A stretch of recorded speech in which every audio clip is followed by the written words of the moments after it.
میت کا قرض، کوئی مسلمان مقروض حالت میں وفات پا جائے تو اس کے مال میں سے کفن دفن کا خرچ پورا کیا جائے گا. سب سے پہلے کرنے کا کام کیا کریں گے کہ کفن دفن کا خرچ پورا کیا جائے گا. اس کے بعد نمبر 2 قرض کی ادائیگی کی جائے گی. تیسرے نمبر پہ وصیت کی صورت میں 1/3 حصہ ادا کیا جائے گا. آپ کو پتا ہے 1/3 سے زیادہ کی وصیت نہیں کر سکتا ہے وہ. اور بقایا مال وراثت کے لیے بقایا مال وراثت کی تقسیم کے لیے چھوڑا جائے گا. تو یہ امپورٹنٹ پوائنٹ ہے کہ جو ہم لوگوں کو ہمیشہ یاد رکھتے ہیں کہ جب بھی کوئی مقروض ایون مقروض بھی وفات پائے گا تو اس کے مال میں سے کس طریقے سے آپ نے کرنا ہے کہ سب سے پہلے ہم نے کن کن چیزوں کو دیکھنا ہے. اور سیدھا جنت میں رسول اللہ صلی اللہ علیہ وسلم نے فرمایا جو آدمی اس حال میں فوت ہو کہ وہ تکبر، مال غنیمت کی خیانت اور قرض سے پاک ہو، سیدھا جنت میں جائے گا. اللہ تعالیٰ کے ارشاد پاک ہے اس وصیت کی تکمیل کے بعد جو مرنے والا کر گیا ہو یا ادائے قرض کے بعد، اس آیت پاک میں وصیت یا ادائے قرض کا حکم ہمیں ایک ساتھ ملتا ہے. جلد ادائیگی، تو پہلے قرض ادا کرنا ہے آپ نے اور اس کے بعد پھر اس کی وصیت پوری کرنی ہے. یہ امپورٹنٹ ہے جو آپ نے ہمیشہ یاد رکھنا ہے. اوکے، جلد ادائیگی، میت کی قرض کی ادائیگی جلد از جلد کر دی جائے. رسول اللہ صلی اللہ علیہ وسلم فرماتے ہیں مومن کی روح قرض کی ادائیگی تک قرض کے ساتھ معلق رہتی ہے، یعنی کہ اٹکی رہتی ہے. تو یعنی کہ اپنے ٹھکانے تک پہنچ نہیں پاتی، قرض جو ہے رکاوٹ بن جاتا ہے. کسی کو رعایت نہیں. شہادت جیسا مرتبہ حاصل کرنے والے کو بھی اس سے بری ذمہ نہیں سمجھا گیا. رسول اللہ صلی اللہ علیہ وسلم نے فرمایا کہ شہادت کی وجہ سے شہید کے سارے گناہ معاف ہو جاتے ہیں مگر قرض جب تک ادا نہیں ہوگا تو معاف نہیں ہوں گے.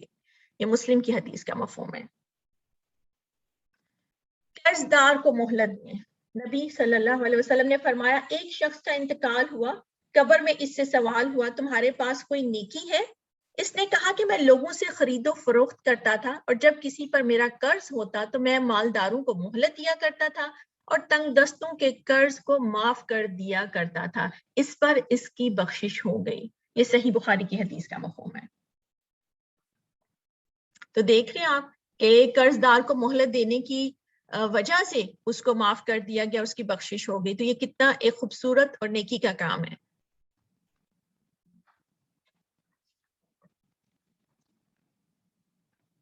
احسن ادائیگی، قرض لے کر اس کی بہتر طریقے سے ادائیگی واپس کرنا بہت ہی پسندیدہ عمل ہے اور اللہ تعالیٰ کی سنت بھی ہے. ارشاد باری تعالیٰ ہے بے شک صدقہ دینے والے مرد اور صدقہ دینے والی عورتیں اور جو اللہ کو خلوص کے ساتھ قرض دے رہے ہیں ان کے لیے اس کا کئی گنا زیادہ ہے اور ان کے لیے اجر و ثواب بھی ہے.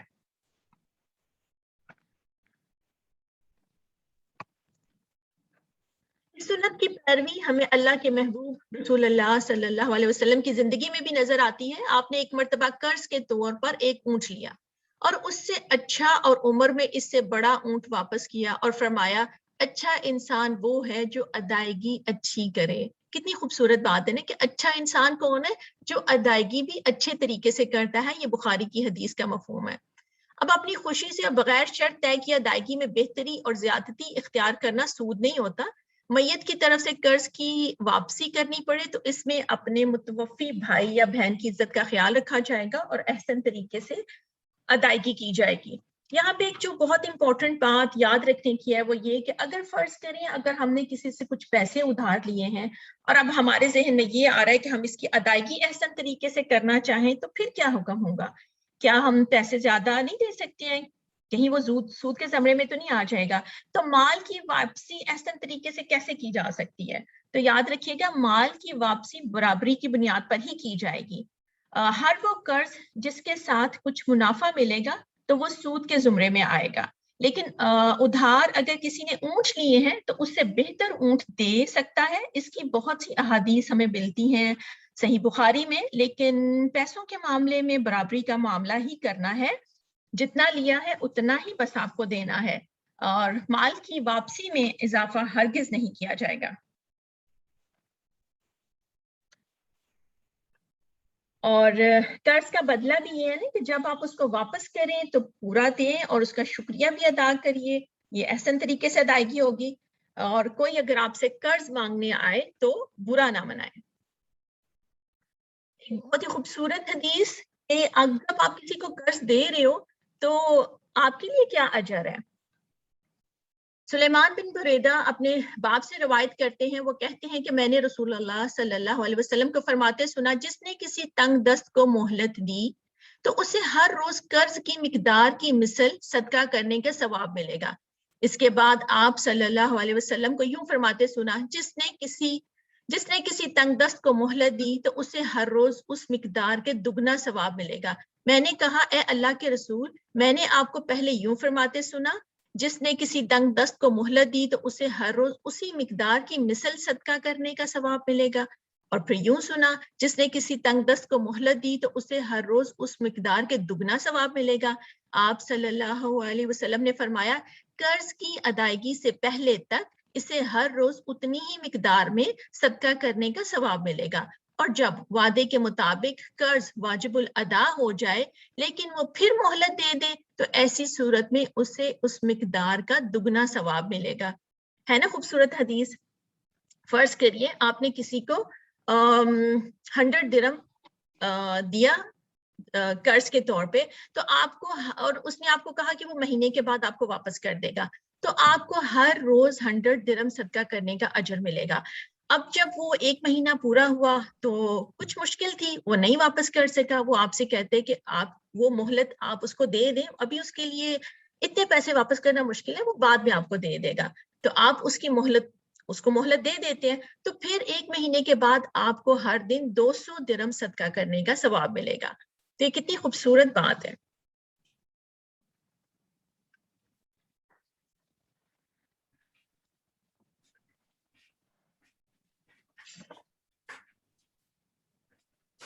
اب ہم کچھ تھوڑی سی اپنے سوال جواب کر لیتے ہیں.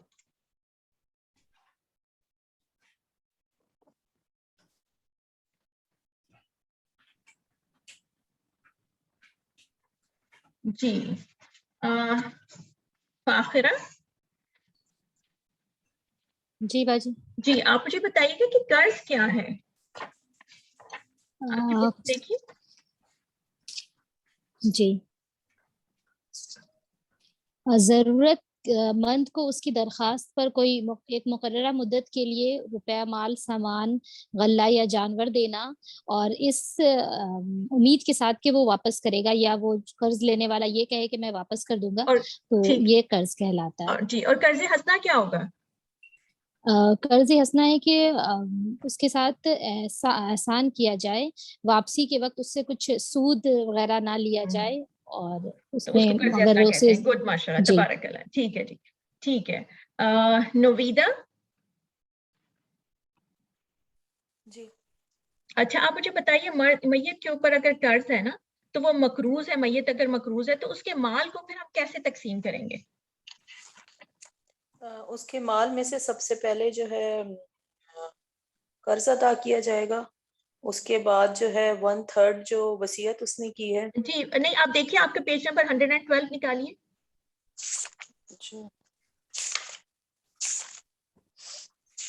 دیکھیے یہاں پہ آپ کو بتایا گیا ہے نا. تو جی کیسے کریں گے, میت کا قرض کیسے ادا کریں گے؟ سب سے پہلے کفن دفن کا خرچ پورا کیا جائے گا. یہ ہماری بک میں جو ہے نا 118 پہ ہے.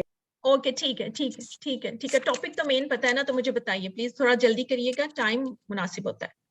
جی, قرض کی سب سے پہلے کفن دفن کا خرچ پورا کیا جائے گا. ولی یا کوئی دوسرا مسلمان خوشی اور احسان سے یہ کرنا چاہے تو بھی پسندیدہ عمل ہے. قرض کی ادائیگی کی جائے گی اس کے بعد, اور اس کے بعد وصیت کی صورت میں 1/3 حصہ ادا کیا جائے گا, اور پھر بقایا مال وراثت کی تقسیم کے لیے چھوڑا جائے گا. بس ٹھیک ہے, جزاک اللہ خیر جی. ٹھیک ہے جی. تو آپ مجھے بتائیے گا کہ کیا قرض کی ادائیگی میں شہید کو کوئی رعایت دی گئی ہے؟ کوئی بھی بتا دے. جی کوئی بھی بتا دے. نہیں, شہید کو قرض کی ادائیگی میں کوئی رعایت نہیں ہے. سارے گناہ معاف ہو جائیں گے شہید کے سوائے قرض کے. ٹھیک ہے جی. فرزانہ شریف, مجھے بتائیے کہ مومن کی روح کب تک معلق رہتی ہے؟ جب تک اس کا قرض ادا نہیں کیا جاتا تب تک اس کی روح معلق رہتی ہے. ٹھیک ہے جی, ٹھیک ہے.